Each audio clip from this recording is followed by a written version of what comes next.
leads to a bigger question here, and well worth asking, and I appreciate your patience on this. Um, I have 5 of your tests graded already. I just can't remember if I posted it on Blackboard yet. The problem is I've just been wrapping up my first mini-term class. And this happens a lot, unfortunately, and it seems like worse with first mini-term classes. But it was a big class to begin with, and it was a physical science class, which meant we had a research paper, 9 labs, 9 tests, and, well, here's someone else coming in. I think it's Sharika, and now 2 people are in the waiting room. Sharika and Matthew. So let me get them both in. Matthew here and Sharika there. Okay. Let's see, is somebody else waiting now? I don't see anybody. I'm going to leave that up for a little bit. Okay, the question was about when you've turned in your test, when will you see the grade? Hopefully soon. Okay. And this is my sad, sad song that you hear the violin music in the background.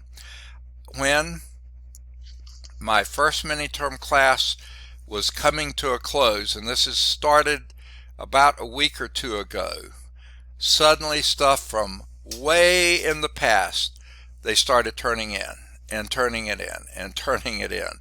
Like I said, we had research paper, big class, research paper, 9 labs, 9 tests, and a final exam. So that's a lot of papers, and a lot of them were really slow at turning in the early labs and some the early tests and stuff. They all started coming in the last couple of weeks. So I have been grading like crazy trying to get that class out there because I had to have grades in by noon today.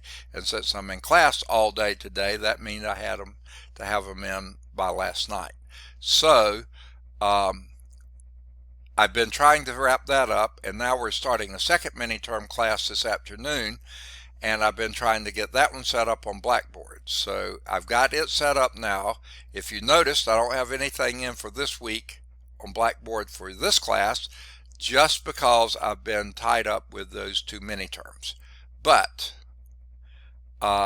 here's sort of the good news, and this is where another bit of information is coming in.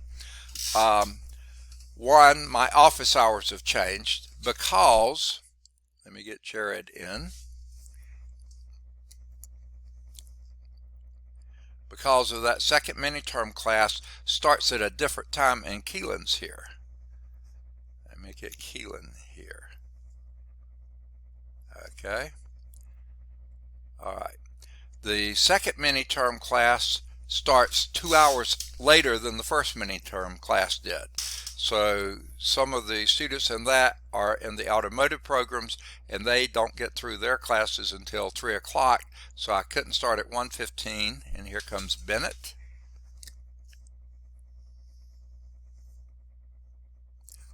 The other class started at 1:15, and this one starts at 3:15. So that gives me more office hours in the middle of the day. Okay. For those who are just coming in, the question of when are you ever going to see your grades on your test or something like that, soon I hope, because I've been trying to wrap up first mini-term physical science class, a big class, lots of students, lots of grading, and they waited till the end to turn them in. I mean, I wanted everything in by Thursday. That was supposedly the last day of class. And over the weekend, I got a ton more stuff come in. And then even yesterday, I was still getting stuff come in. So I've been trying to get everything caught up with that and get ready for the second mini-term class. Now, I was going to say that second mini-term class starts 2 hours later. So now my office hours have changed. I'll make these changes on Blackboard when I can. Like I said, I've been tied up with those 2 mini-term classes, but as soon as I can, I'll make the changes on Blackboard. My office hours on Tuesday, Thursday, remember I didn't have any before, 8 to 8:30 in the morning, and that was it, you know. Now I have these office hours. Still available 8 to 8:30 in the morning, but that's just a short time. My last morning class actually ends at 12:45, so I have from 12:45 until 3:15. Now, probably what I'll put on Blackboard is 1 to 3, okay? Because usually it takes me a little while to close down one class and a little while to get open the other class. Victoria must have gone out and come back in because she was already here. Yep, she's here. So I will have office hours from 1 to 3 now on Tuesday and Thursday afternoon. I didn't have before. But of course, where do they come from? Because I'm now teaching until 7:45 in the evening. And Matthew, are you in the second mini-term physical science as well? No, sir. You're not? Okay, well then you get to go to bed earlier. Okay. I'll be teaching until 7:45 most evening. Now, on days we have a lab, if the lab ends before 7:45, then we all get to go home earlier, okay?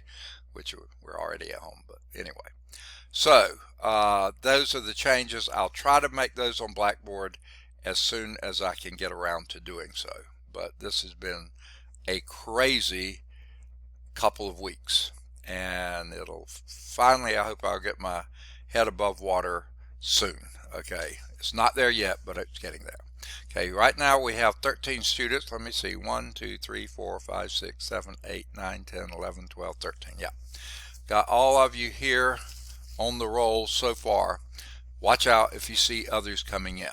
Any other question? That was a good question. Probably not the answer you were looking for, but I will get it there as soon as I can. I have it in my grade book, but I just don't have it posted yet.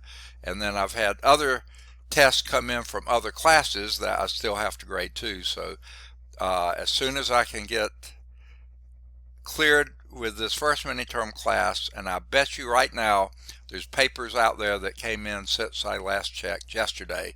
So I have to get those done and clear the incompletes because I had to give a bunch of students incompletes because they didn't have everything in. But as soon as I can get all that cleared, I'll be working on this as well. And like I say, I do have some office hours this afternoon. However, as luck would have it, I have a doctor's appointment this afternoon. Now it's going to be a telemedicine appointment, so there will be probably 20-30 minutes sometime in that 2 hours that I was planning to have office hours, and maybe longer than 20 or 30 minutes, but I'll be meeting with my doctor by telephone or by Skype or something, or Zoom or something like that. And I'm pretty sure I'm going to need a treatment within the next few weeks because my counts are pretty high. So we'll be arranging all that kind of stuff. So I won't have as much time this afternoon as I will hopefully on Thursday and after that. So any other questions before we get going on today's class? Are you recording? Yeah, not yet. Yes, no, yes, I am. I am recording. Yeah, I thought I needed to record that about when the test will be posted. Yeah, but if you got something, I can pause the recorder. Oh, you said when the test will be? The next test? What was the question? Well, I made sure I turned mine in under week 6, the test that we had. Uh-huh. And you said once we finish 4.8, you'll get the next test? Yes. So you turned in yours under the week 6 thing. Mm-hmm. Did you do that recently? Yes.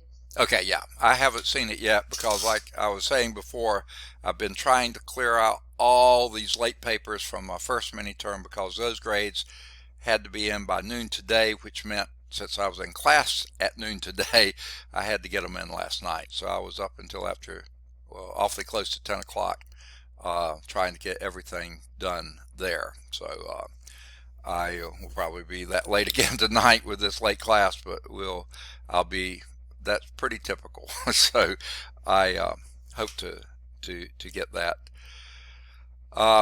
Like I said, I have some office hours this afternoon. However, I have a doctor's appointment, and then tomorrow I have 2 hours in the morning, 2 hours in the afternoon, and then Thursday 2 hours in the afternoon, and Friday 4 hours in the morning. So hopefully sometime this week I'll be as much as I can be getting caught up. Okay. All right. Any other questions? All right, then where we are now, we're in Chapter 4, Trigonometry, Section 4.7, Inverse Trigonometric Functions, and we've been working with those sums. And now we've moved into compositions of functions, which have to do with inverses as well, of course. We had just done the properties, inverse properties of trigonometric functions, and that's what this is talking about now. These properties that we talked about before, I'll go back a slide so you can see them, or if it'll go back a slide. Okay, those inverse properties, okay? Now, we did those last time, okay? Remember, a function of its inverse should give you the input value that you had to that inverse, or the inverse of a function should give you the input value of that function, as long as they're in the right domains and range, okay? And this explains all that, and we went over this last time, okay? Now, those inverse properties do not apply for arbitrary values of x and y. Remember, they are very specific. For inverse sine, the x between -1 and 1, the y between minus pi halves and pi halves. For inverse cosine, same x values, different y values, 0 to pi here. For inverse tangent, all real numbers for x, however, in between minus pi halves to pi halves, not counting the endpoints here, whereas with the sine, you could count the endpoints, okay? So they have very specific domains and ranges, and so they have to meet those criteria, okay? So they do not apply to arbitrary values. So if you tried to do the inverse sine of the sine of 3 halves pi, well, certainly you could do the sine of 3 halves pi. Sine starts at 0, goes up to +1 at 1/2 pi, down to 0 at pi, and then -1 at 3 halves pi. Perfectly fine, okay? So, oops, here comes somebody. I can't see the name. It's Damien. Let me get Damien in here. All right, Damien's here. Turned out to be a pretty good attending class here. Hopefully we'll get everybody here before this is over with, okay? So, and you can certainly do the arc sine of -1. But the arc sine of -1, remember, -1 is only defined from, arc sine is only defined from -1 to +1, and at -1, the value is negative pi halves. So that's the answer here. That's not what you started with here. So you can't use these rules here. I can't go backwards again. You can't use these rules and say you're going to get the x that you put in there unless you're within the ranges specified here, the domains and ranges specified here. You can't just throw anything in there like they threw in a 3 halves pi, not in here. Your answer's got to be between minus pi halves and pi halves. Though this is correct, that's correct, this is correct, but this doesn't equal that. Okay, so just beware of that. In other words, the property arc sine of sine y, or inverse sine of sine y being equal to y, is not valid for values of y outside that interval of minus pi halves to pi halves. This was outside there, so this rule doesn't pertain to that one. You have to be within the domain and range that you need to be. Okay, so here's example 5, bottom part of page 322. All right, let me get my pen and pad here. If possible, find the exact value of the tangent. Okay, trying to find my pen here. The tangent of arctangent of -5. Well, wait a minute. Can you take the arctangent of -5? Sure you can. The inverse tangent, remember, the tangent is only defined from minus pi halves to pi halves, but the inverse tangent, which is the output values for tangent. That goes from minus infinity to positive infinity. So that certainly is a legal thing. Now, do I know what angle that is? No, I don't. But whatever angle that is, I know when I take the tangent of that angle, it's going to be minus 5, because that fit the rules that we had before. Do you see that? What's going on there? This is the number. There's the arctangent is going to give you an angle that gave you that number. If you have that angle that gave you the number, when you take the tangent of that angle, you're going to get that number. Okay. Now, how about this one? We need to find the exact value. The sine of pi thirds, 5 pi thirds, we know what that is. That is one we do know well. Sine of 1/3 pi is going to be square root of 3 over 3. 2/3 pi is going to be square root of 3 over 3. 3/3 pi, which is pi, that's going to be 0. 5, that's 3/3 pi. 4/3 pi down in the third quadrant is going to be minus square root of 3 over 3, and then in the fourth quadrant is also going to be minus square root of 3 over 3. So this will be minus root 3 over 3. Okay, now the inverse sign, I like inverse better than arc sine, it doesn't matter, they're the same thing, of that has to be between minus pi halves and pi halves. So where is that going to be? That's going to be minus pi thirds. That is going to have the same value as this. Okay, so this is definitely not the same as that, but that is the answer, exact answer to this problem. This one was exactly the same because it's within the domains and ranges required. This one's outside of those, so you're going to have something, your answer has to be inside. Okay, how about this one? What's the inverse cosine of pi? Anyone know?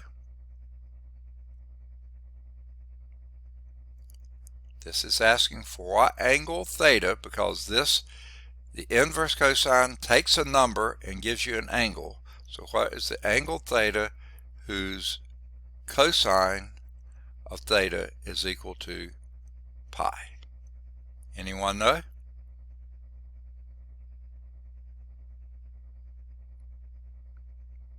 Guess what? Cosine is always between plus or minus 1. Pi is outside of that. It's 3.14. This does not exist, or no solution. No way you can do that. Okay? Notice up here it said, if possible, find the exact value. Not possible. That would be a good answer here too. Not possible. Okay, any one of those answers is correct. You cannot find that because the arc cosine is defined only between minus 1 and 1, not at 3.1415, blah, blah, blah, blah, blah. Has to be in the domain. So there's no solution for this one. The sine of this is in that domain, in that range, okay? And that range then produces something here, but the arc sine produces that. Not the same as that, though, by the way, those are coterminal angles, but it's not the same value. This one, because everything's within the ranges and domains that you need, yeah, that gives you exactly the same answer. Any questions on that? All right, I need to erase this ink so you can read how they do the problem. Because minus 5 does lie in the domain of the arctangent function, which is minus infinity to infinity, the inverse property does apply, and then when you take the arctangent of a number and then take the tangent of that, in other words, this is saying what angle theta has a tangent of minus 5. Well, whatever theta you give there, when you take the tangent of that, you're going to get a minus 5. So yeah, that makes sense. The next one, in this case, 5 pi thirds does not lie in the range of the arc sine function, okay, which is minus pi halves to pi halves. It still has an answer, and it's coterminal with minus pi thirds. That is in that range, okay. So you wound up, they did it that way, I did it the other way.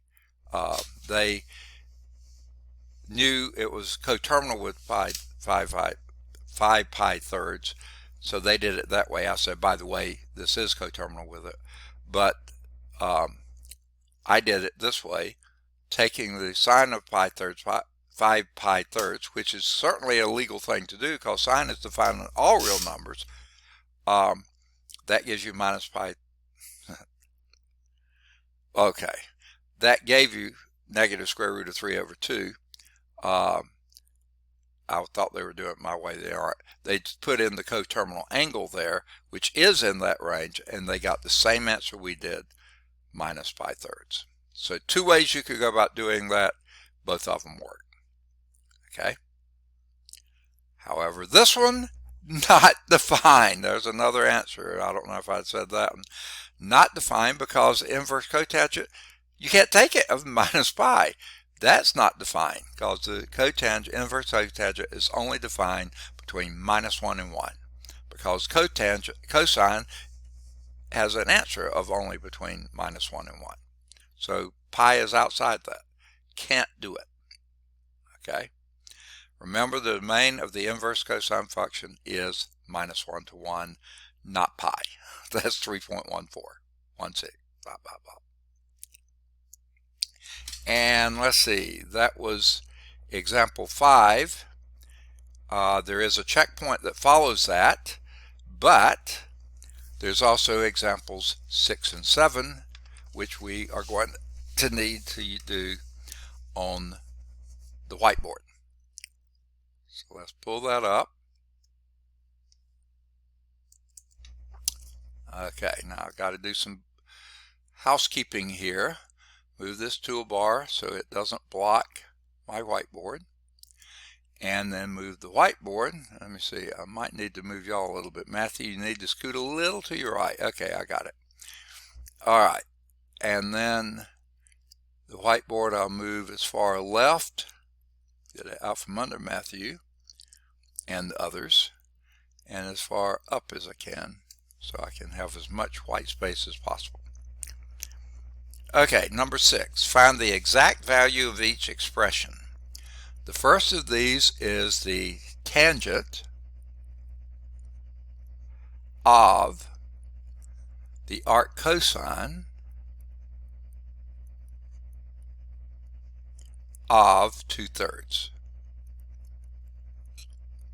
Okay, now this doesn't involve the inverse properties per se, okay, because it's not, tangent and arc cosine are not inverse operations or functions of each other. But that doesn't mean we still can't do it. What does this mean? I'll go back to the basic definition.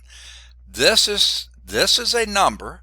The inverse trig functions operate on numbers and produce angles. So let's call this angle, my favorite of all time, theta. And what does that imply? Well, that implies that the cosine of theta is equal to 2/3. Agreed? That's what that means. That's an equivalent statement. Okay, now I go to my handy dandy little triangles here and say, and make it, I'm going to use a 3 circle, okay? Let's see. Whoa, that's a really ugly vertical line here. And that's a pretty bad horizontal line. So I'll do 1, 2, 3, 1, 1, 2, 3, 1, 2, 3, and 1, 2, 3. Okay, I'll try to draw a circle as best I can within those. It's a pretty ugly circle too. Okay, Now, the cosine of theta is equal to 2/3. Remember, cosine has to be between theta has be between 0 and pi. Okay, so that means we're going to be over here somewhere. Okay, no, yeah, 0 to pi.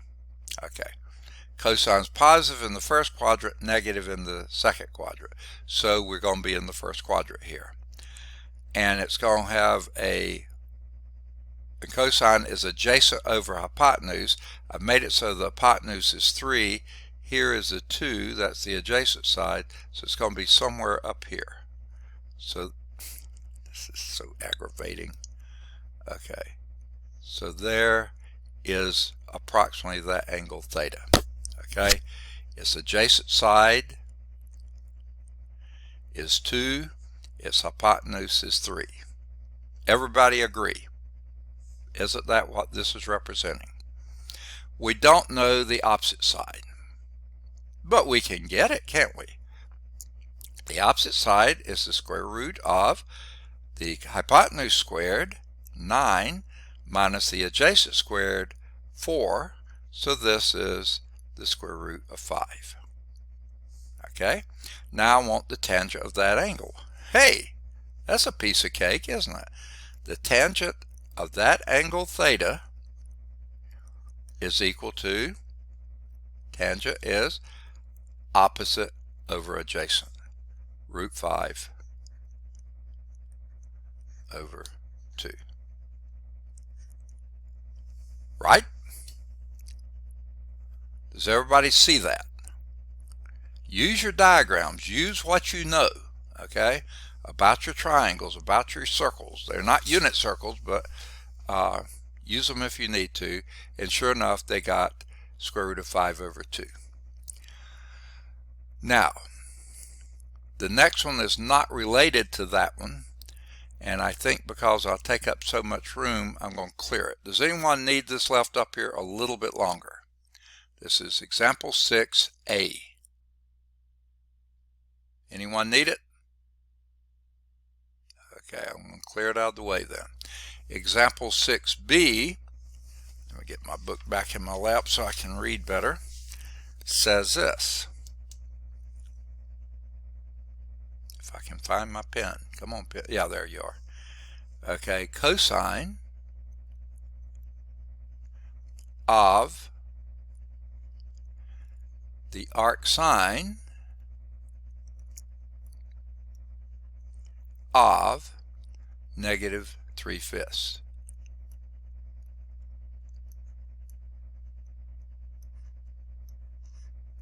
Okay.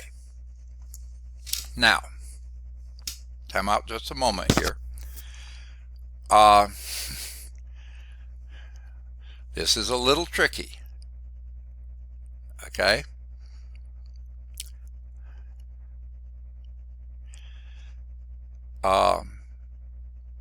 But not bad. Okay. The arc sine of negative 3/5. Arc sine is defined from -1 to +1. Negative 3/5 is certainly in there. Negative 5/3 would not be. Okay, you would stop right there and that would be gone. But negative 3/5 is in that.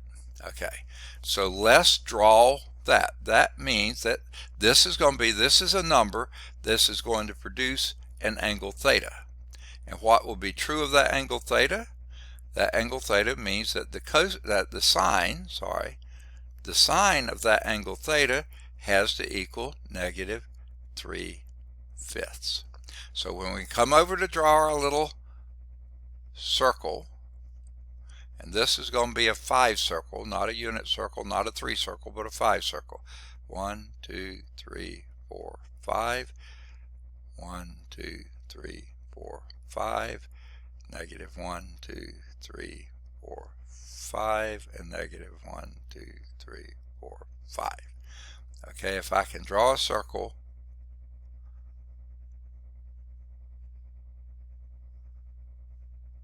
not a very good circle, but a circle.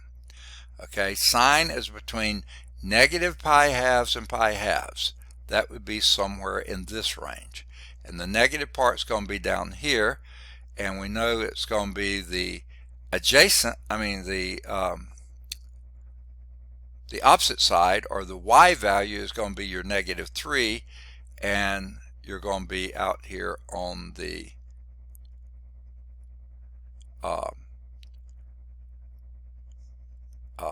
hypotenuse of 5, okay, because that's a circle, so the radius is 5. And we should know this one already, because that would make a 3, 4, 5 triangle. So this one's a piece of cake. This is your 5, there's your 4, there's your -3. Okay, 4 is positive, 5 is always positive, and the 3 is negative. Okay, so that's the angle right here. That's the angle. It's a negative angle. Okay, we don't know what the angle is. Who cares? What we want to know is what's the cosine of that angle theta. Okay, and that's the angle theta right there. Okay, well, the cosine of that angle theta is going to be adjacent over hypotenuse, which is 4/5. That turned out to be amazingly easy, right? And that's exactly what they got in the book. Does that make sense? Interpret what this is saying. Draw your diagram if you need it. Make sure you can do this. You can do that, okay? This implies this is some angle theta. What's true about that angle theta? The sine of that angle theta is equal to this. That's the equivalent statement to this one, okay?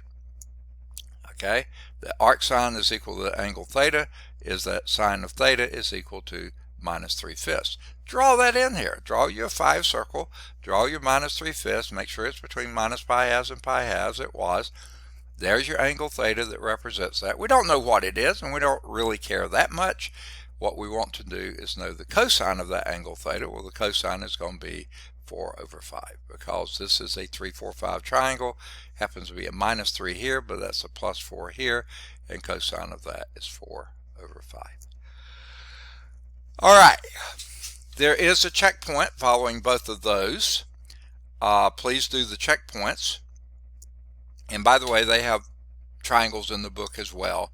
They didn't draw circles around them. I find it easier to draw the circles, but if you don't like the circles, you don't have to.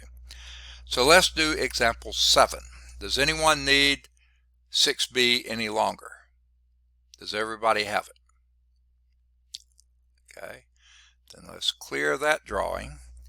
And it says here, write an algebraic expression that is equivalent to each of these expressions. Well, here's the first expression, and that is the sine of the arc cosine. I'll write it the way they do, though I don't really like writing all those letters, of 3x. Okay, we want an algebraic expression that is equivalent to that expression, and now we are saying that the 0 is less than or equal to x, and x is less than or equal to 1/3. Now let's see if that even makes sense. Certainly if x is 0, you can do the arc cosine of 0. Remember, arc cosine of 0 goes from 0 to pi. Okay, wait, no, I'm sorry, I'm doing the reverse. It goes from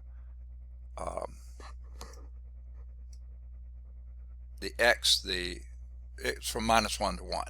Okay, and when you put 1/3 in there, you're right at the bumping the edge there of 1. You can't, if that had been 2/3, can't do it. Okay, but 1/3, yes, you can. Right the very end of that one. You got plenty of room on this side, but not on that side. But you're in okay. Now, what I'm going to suggest to you is, just like we did before, this represents some angle theta. And what's true about that angle theta is that cosine of that angle theta is equal to 3x, right? Now, just like we did before, let's go over here and draw. This time I'm drawing my circle first. It's not a very good circle, but I'll try to bisect it with my thing here. And here we're going to have, this is 3x over 1, so your hypotenuse is 1. So that's going to be plus 1, 1, minus 1, and minus 1. Okay? Now, if x is between 0 and 1/3, that means you're somewhere in here. Okay? First quadrant. Okay? Because the cosine of 0 would be 1, cosine of 1 would be 0, so you're somewhere between 0 and 1. Okay. Now, it doesn't really matter where you draw that.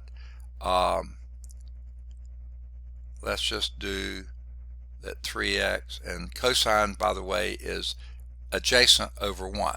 So pick a place here, and we'll just call this 3x right here. That's the adjacent side. That's the hypotenuse here is 1. Okay, this is your angle theta. Well, the sine of that angle theta would then be whatever this is. Well, we know what that is. That's the square root of 1 squared, which is 1, minus the adjacent squared, which is 9x squared. Okay? Now, so the sine of that angle would then be the opposite over 1. So this would equal to the square root, positive square root, because this is in the positive side of things, 1 minus 9x squared. That's it. That's the algebraic expression that represents the expression there. The sine of that angle is that. Okay? Of course, your x has to be between 0 and 1/3. 0 is no problem at all. That would give you a 1 here. But if you did a 1/3 and squared it, you get a 1/9, and that would be a 9 minus 1/9 would be a 1. That'd be 1 minus 1 is 0. Anything greater than 1/3, out of range. You can't take the square root of a negative number. So that fits the bill in both cases. Okay. So there's the A part of example 7. Any questions on that before we move to the B part? I'm taking so much room I'm going to have to clear. So any questions, please ask. Alright, then let's clear that drawing and let's do the B part. The B part, oh, I'm not even touching the board there. And it was just drawing all over it. Okay. Here we have the cotangent of the arc cosine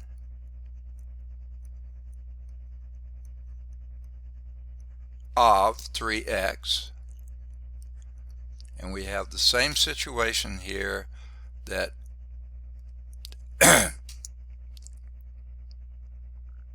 why didn't I leave that same thing up there? Why didn't I look ahead? Okay, I didn't.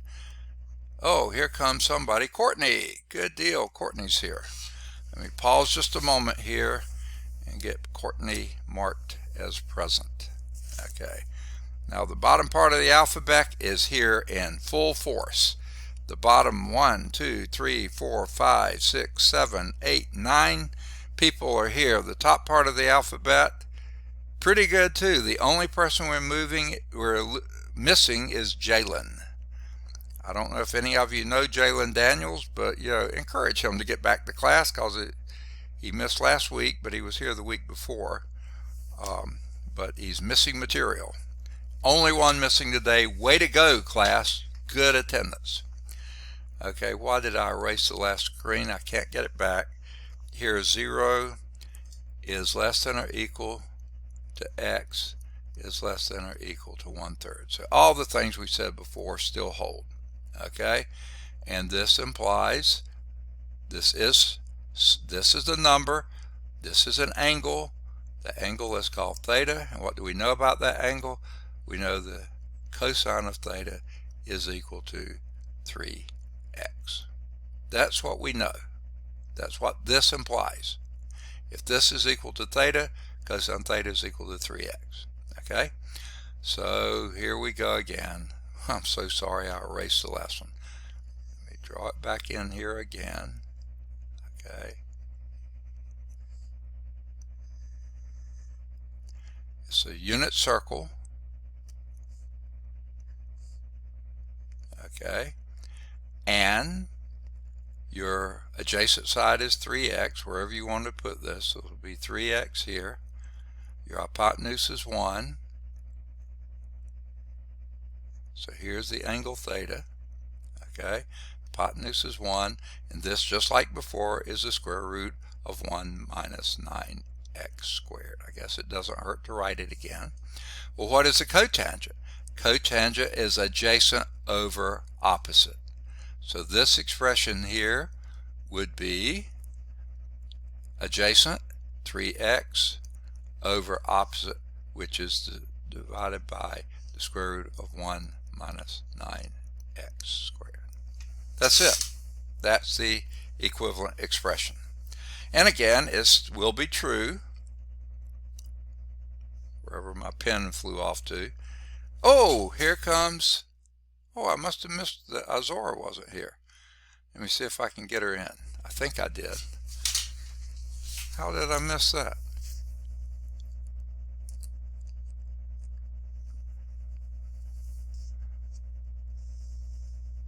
Oh, yeah, there's Azora. Missed that she was missing. Okay. So we're only missing Jalen now. We were missing Azora and Jalen. Now we're only missing Jalen. I hope I haven't missed anyone else. Okay. Again, it's true that, if I can find my pen, 0 less than or equal to x less than or equal to 1/3. And you see why. A 0 would be perfectly fine here because 1 minus 0 is 1, square root of 1 is 1. That's no problem. If x was 1/3, this would be 1/3 squared is 1/9. Minus 9 times 1/9 is minus 1. 1 minus 1 is 0. Anything beyond 1/3, that drags you down to negatives here. Can't have it, so we're happy with that answer. 3x over 1 minus 9x squared. And by the way, there's also a checkpoint. Please do the checkpoints. Now that does finish section 4.7, finally. Okay, let's do the vocabulary. Are there any questions before we do vocabulary? All right. Now, I think I'm going to have to write some of this because this is going to be too confusing just to say. Okay. I don't know if any of you can have your books open at the same time you're watching this. If you're operating on your phone, you probably can't unless you have a book there in front of you. So here's what we've got. We've first have the function y is equal to the arcsine of x.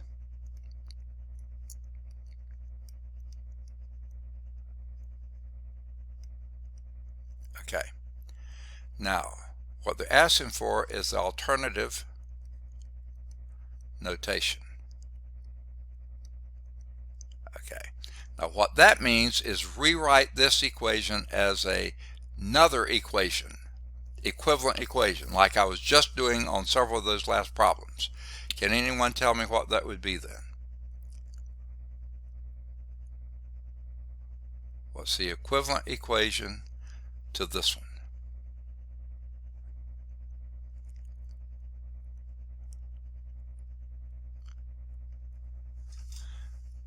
Okay, I can hardly read my writing.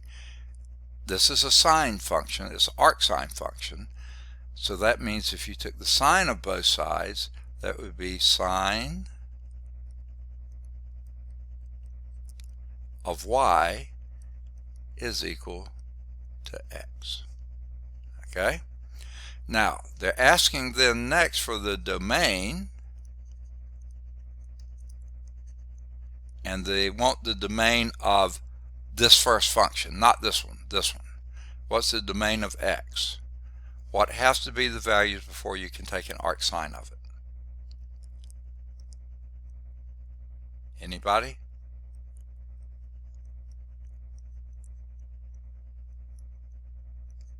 Between -1 and 1. And what's the range? Now they gave it to you, but since you don't necessarily have your book looking at it, in other words, what values can y take on then? In other words, what values can y take on here to be a one-to-one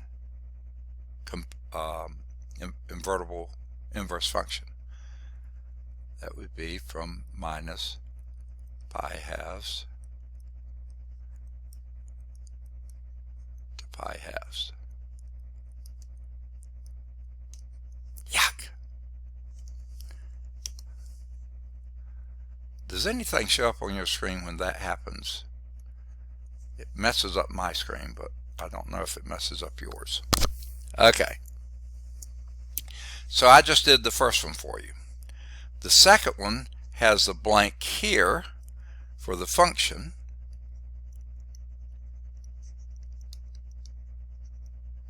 The pen's not writing very well. They give you the alternative function here. And here's the alternative function. Y is equal to inverse cosine of x.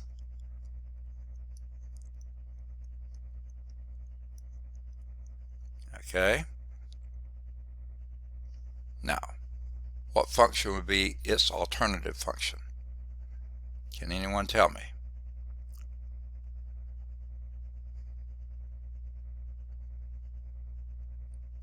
You undo an inverse cosine by taking a cosine.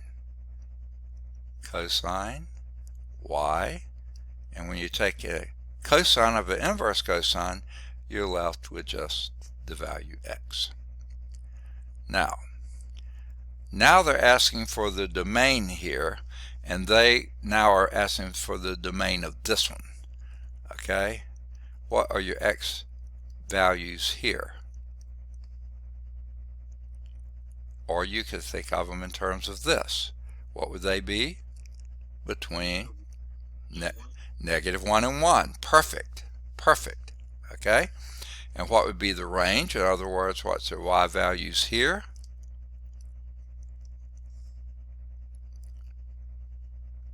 Remember, you're dealing with cosine here, not sine. Anybody? Remember, they have to be 1-to-1.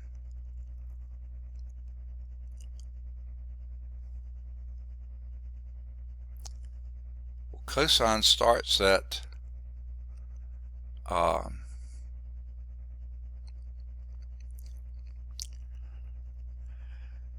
cosine of 0 is 1, and cosines at even functions, it wouldn't be 1-to-1 if you went that way. So you have to go to the right of 0. It starts at 1, goes down to 0, and down to -1. That's between the angle of 0 and pi. So the y would be between 0 and pi. Okay, between 0 and pi. Okay, the third one. They do give you the function y is equal to arctangent of x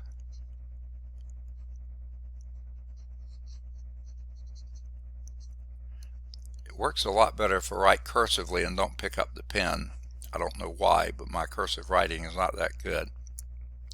Now we're going to fill in this one. We're going to fill in all three of them. They didn't give us any of these. So what's the equivalent alternative notation for this one?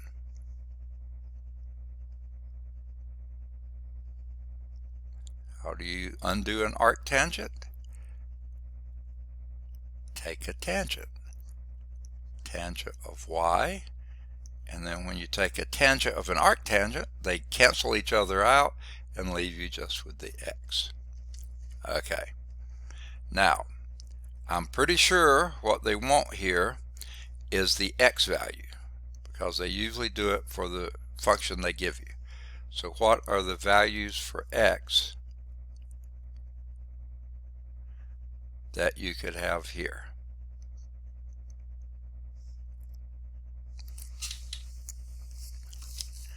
I'll get this out of my lap because it's so hot and so heavy.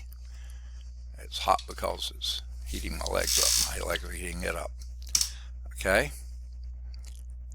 In other words, if you took the tangent of y within the limits of y, where can x go? Positive, negative to positive infinity. So this will be from negative infinity to positive infinity. But what are your limitations on y?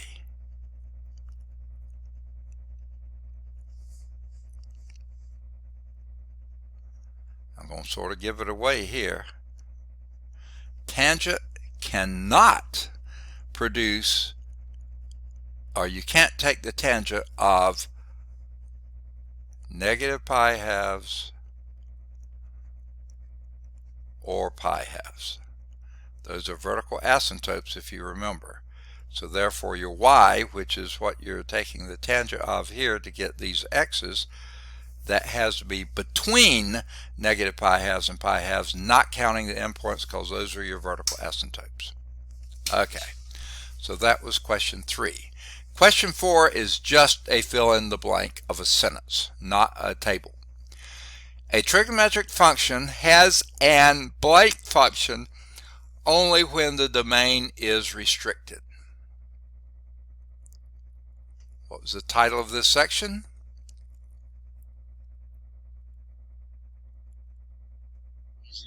Inverse. Okay, that word would be inverse. A trigonometric function has an inverse, and gives it away there, inverse function, only when its domain is restricted. Different trig functions have different domains, but they're all restricted. So homework exercises here would include any of the odds 5 through 17. They're all at Calc Chat. 5's at Calc View. 19 should be at Calc Chat. Any of the odds 21 through 35 should all be at Calc Chat. 21's at this is starting on page 324, going to 325, 326, and 327. Okay, I'm on 325 now. Odds 21 to 35, all at Calc Chat. 21's at Calc View. 37's at Calc Chat. Any of the odds 39 to 43, they're all at Calc Chat. 39's at Calc View. 45 to 49, all at Calc Chat. 45's at Calc View. Moving on to 325, 51 through 61, all at Calc Chat. 55's at Calc View.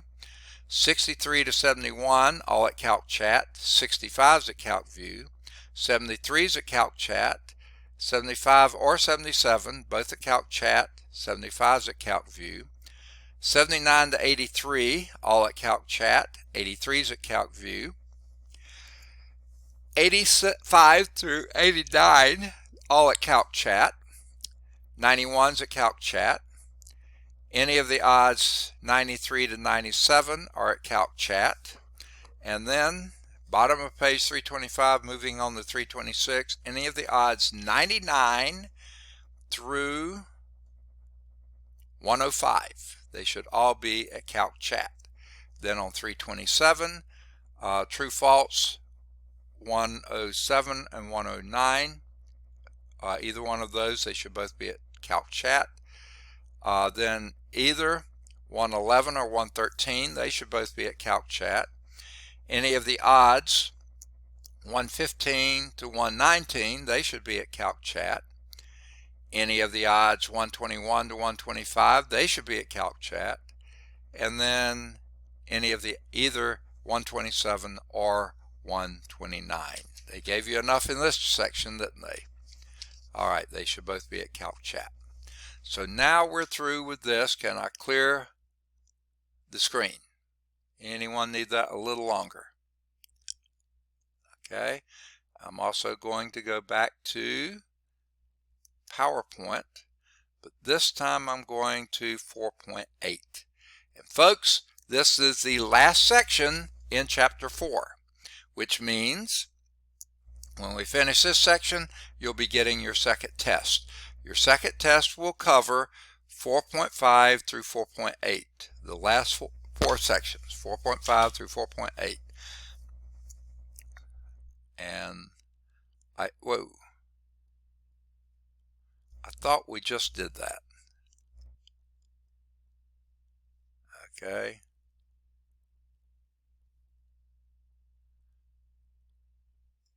Yeah, we did. So why did it pop up there again? Let me pull this in front. It won't come in front, so I'm going to have to move Q1 out of the way. You're in the way. Okay, let's get rid of that. Okay, I want to pull up this one.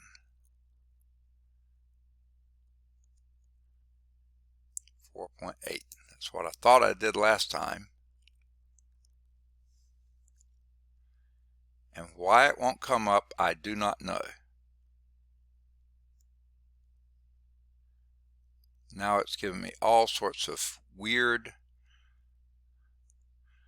This feature of Zoom is not too good. Okay, let me try it one more time. New share. There's 4.8 this time. Okay, maybe it was okay before. Maybe it was me. Okay, there we go. Now I got to get y'all out of the way again. Sharika, you moved in the way. Do you know that? Okay, now I think I've got you mostly out of the way. Still in chapter 4, last section in chapter 4, trigonometry, though next two chapters will deal with trigonometry as well. Here, 4.8 is applications and models. Okay, and our objectives here: solve some real-life problems involving right triangles, solve some real-life problems involving directional bearings, and solve some real-life problems involving harmonic motion. Okay, so the first subsection here is applications involving right triangles. In this section, and basically most of the rest of that we'll do, the three angles of a right triangle are now going to be denoted by angles capital A, capital B, capital C. Okay, there's going to be a reason for that. C is always the right angle. If you got a right triangle, C is always the right angle. A and B then are both acute angles.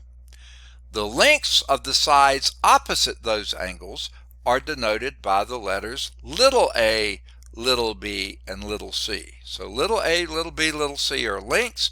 Capital A, capital B, capital C are angles. C is always 90 degrees or pi halves. A and B are always acute angles, positive acute angles between 0 and pi halves, of course. Now, little c will then always be the hypotenuse because it's opposite the right angle. Okay, right angle here, hypotenuse there. A and B, A will be opposite angle A, capital A. Little b will be the side, length of the side opposite angle, capital B. So whichever of your angles, capital A or capital B, is the smaller angle, then your little a is going to be smaller than little b. The smaller length will be opposite it. Okay. Wow, they skipped example 1. Now example 1 is also at larsonprecalculus.com, so you can go there and see it, but let me see if I can draw it here. Now how are we doing on time? We've got a few minutes, so about 13 minutes. Let's see if we can do this. Solve the right triangle shown. They didn't show it. I'm going to have to do it. So let me go to the whiteboard here.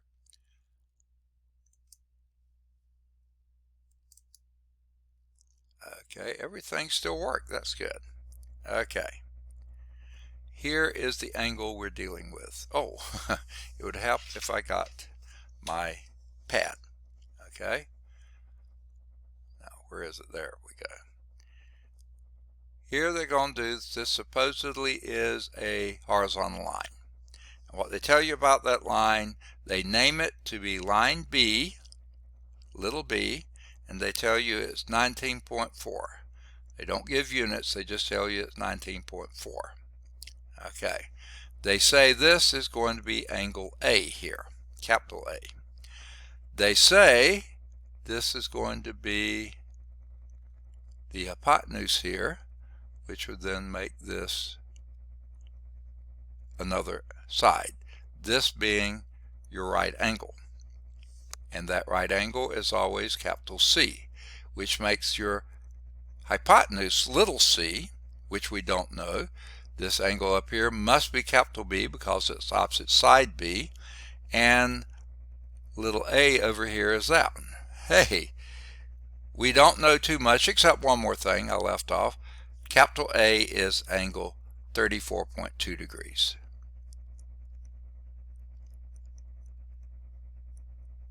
Okay, giving it to us in degrees.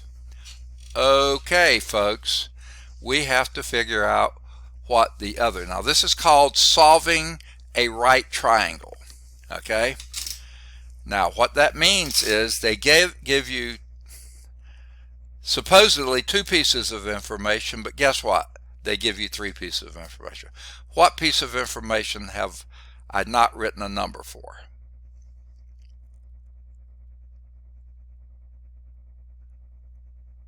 Angle C is a right angle, so we know that's 90 degrees. So we do know 3 pieces of information. There's 3 we don't know though. We don't know little a, we don't know little c, and we don't know capital B. All right. Which of those do you think is the easiest thing to calculate right off the top? Anybody?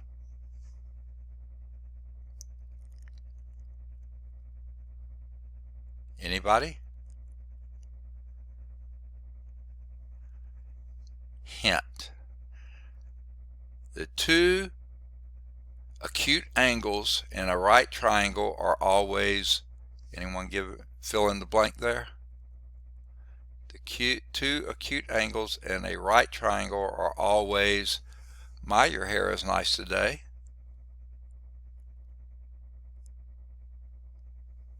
Complementary. Spelled differently, but that's the deal. They're complements of each other because this is 90 degrees down here. C is 90.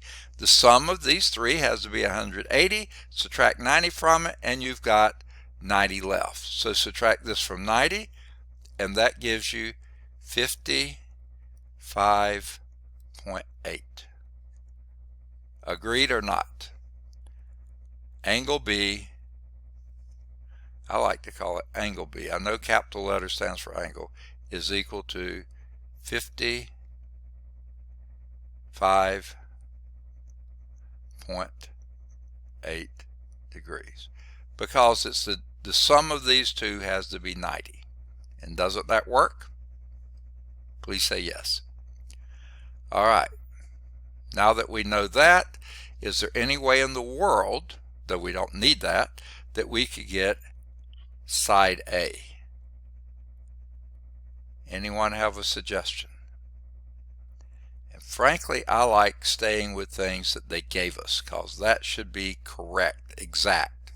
They gave you that as 34.2. They gave you this as 19.4. B is 19.4. Is there some relation, trig relation, between this angle and that length? There's 2 of them you can deal with. Which one you want to go with? This is an angle that is its adjacent side.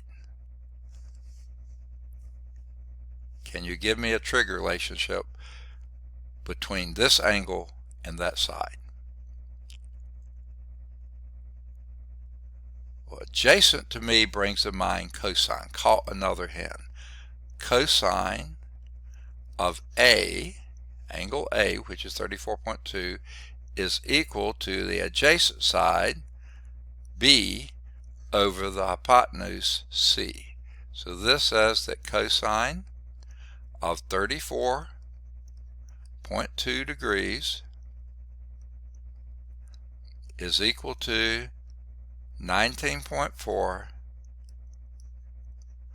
divided by c. We don't know little c. That's what we're going to get here. So what do? Multiply both sides of the equation by c, wipe out this one, and then divide both sides by cosine 34.2. So little c is equal to 19.4 divided by the cosine of 34.2 degrees. Okay. Can't do that one in my head. That's not one of our favorite angles, so we're going to have to use a calculator on that. So let me get my phone activated. Okay, the calculator mode started. I'm going to need it on the side, scientific mode, so I can get cosines in it. And C is going to be 19.4, 19.4. I've got fat fingers and little keys, so I have to be very careful with that. Divided by, now on my phone, I have to put the numbers first and then the argument first, then the function. So that would be, oh, I need to be in degree mode. Fortunately, I am. If I were in radian mode, it would say RAD right up here. You got RAD down here, which means that changes it to radian mode. But since it doesn't say degree, we understand it's in degree mode. So I should have checked that first. So 34.2, and then take the cosine of that, and then press equal. And I get that side C has to be, let's call it 23.5.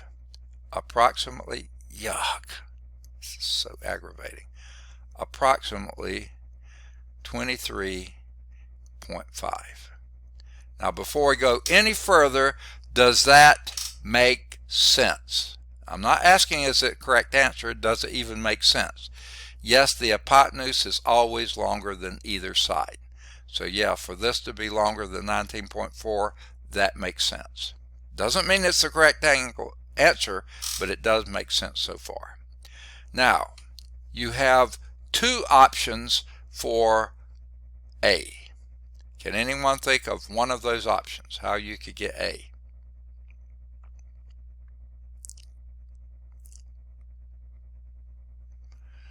One is using what you just calculated, which I don't like to do because that's an approximate answer and I may have made a mistake there. But you could say c squared is equal to b squared plus a squared and then use Pythagorean theorem.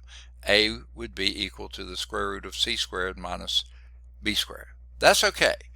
I like better because we know they gave us these numbers. Those are exact, supposedly. Let's use the trig function. Well, what trig function relates this angle, this side, and that side? Well, that's our good old tangent of angle A is equal to the opposite side A over the adjacent side 19.4. Okay? So multiply, oops, I should have said B there, but you got the idea. So little a, which we don't know, is equal to 19.4 when you multiply both sides of the equation by 19.4.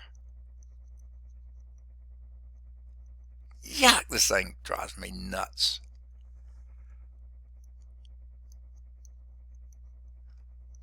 Those will go away, and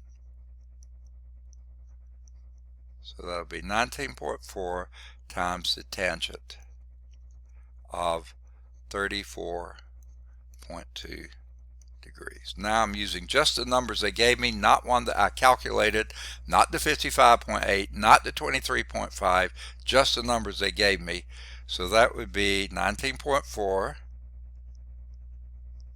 times the tangent of 34.2. So 34.2 tangent equal. And I get A to be approximately, if I can find my pen, approximately 13.2.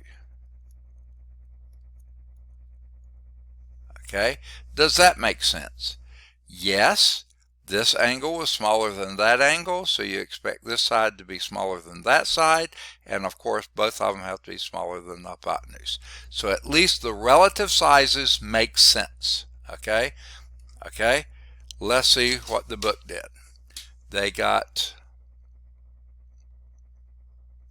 the angle B to be 55.8, good for them. That was a piece of cake.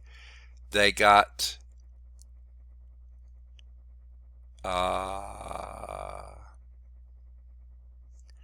side A to be 13.2, that's what we got, and they got side C, the hypotenuse, to be 23.5.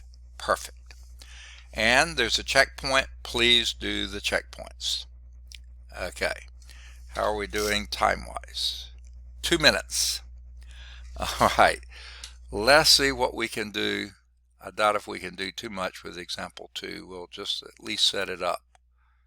Let's go back to 4.8 and go back to the slideshow, and we'll go to example 2. That is not the example 2 that we have in the book, is it? Interesting. This example 2 was from a previous edition, but this is the edition. So we'll do both the example 2 that's given here, though it's not in the book, then we'll do the example 2 that is in the book. There's the picture of it. We'll get that. Let's see if example 3 is here. They don't have example 3 or 4, but then they go on to 5. So next time we will start with example 2. The example 2 on the slide set. Then we'll do the example 2 in the book. Then we'll do 3 and 4 that's in the book, and then we'll go to trigonometry and bearings. Any questions on that? And we just did run out of time.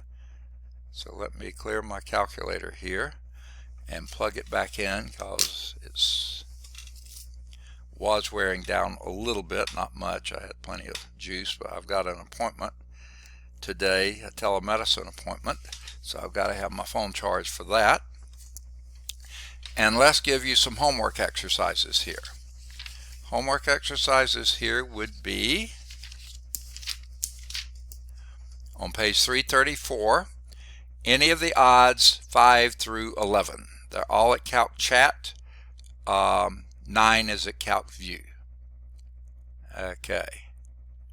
Wait, were the other problems you mentioned earlier, could those be done for homework too? Yes, anyone's. And someone in the last class asked if they can do WebAssign problems. Sure. You can do checkpoint. Sure. Anything you want to do for homework, you can do.